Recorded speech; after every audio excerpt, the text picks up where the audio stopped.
Beshem Hashem Naseh Venatzliach. On a une mara très forte dans la Masechet Megillah en page 63. Amar Rabbi Avin à Lévi. Quand on quitte son ami, on doit lui dire l'ech les shalom. On doit pas lui dire l'ech beshalom. On doit lui dire les shalom. Pourquoi?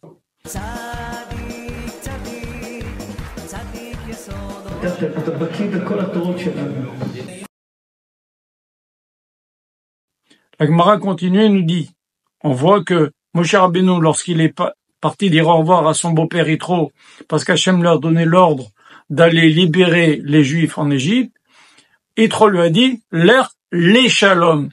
Et Moshe Rabbeinu est revenu, il a réussi dans sa mission.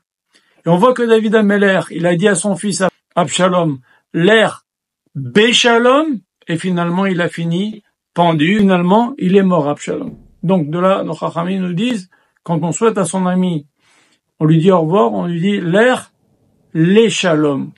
Alors qu'est-ce que ça nous change? Pourquoi cette différence? Pourquoi une mara qui a l'air de dire que c'est pas bien de dire à quelqu'un l'ech beshalom? Pourquoi? Le Torah Timima explique comme ça.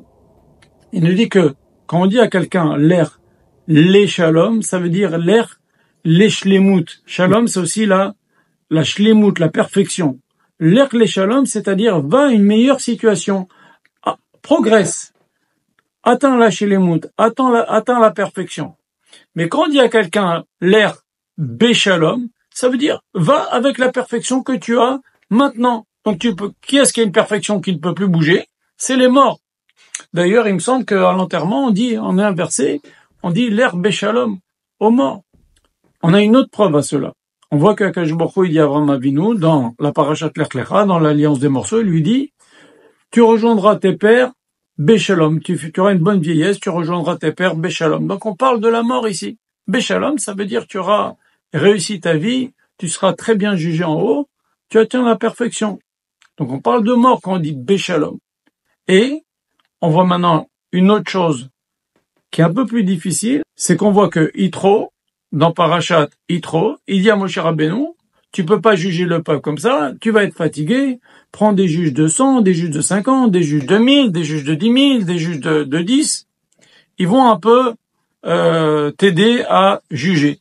Et si tu fais ça, toi et le peuple, vous arriverez beshalom. Ah, c'est bizarre. Alors beshalom, c'est la mort.